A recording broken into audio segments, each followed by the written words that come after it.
On many international social media, Chinese New Year often looks very similar.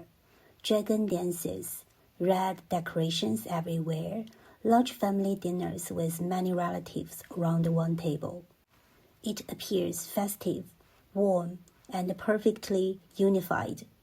But inside China, how families actually spend the New Year can look surprisingly different, not just across regions, sometimes even between neighbors in the same city. For some families today, Chinese New Year has quietly become a travel season. Instead of staying home, they plan trips within China or abroad. Parents go with their children.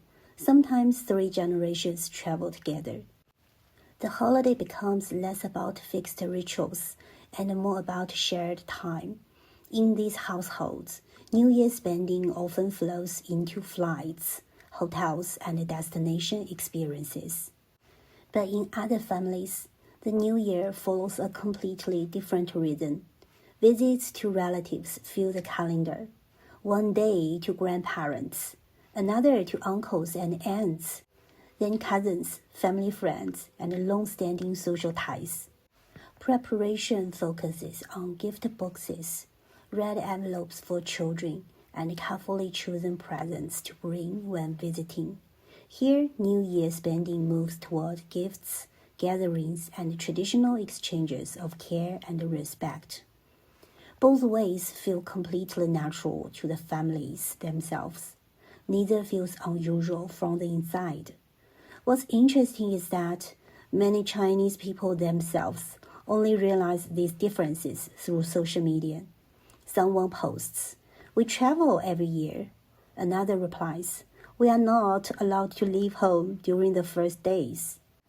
And suddenly, people realize that even within the same province, New Year traditions can diverge widely. So Chinese New Year in China is not really one shared experience. It's millions of family traditions unfolding at the same time, some centered on movement, some centered on reunion, some evolving with each generation. And this diversity also shapes how New Year consumption works in China. There isn't a single spending pattern. It depends on how each family chooses to celebrate. So when people imagine one unified picture of Chinese New Year, that picture is real, but it is only one among many lived realities. If you are interested in how traditions and everyday life in China are evolving, I share more observations like this on the channel.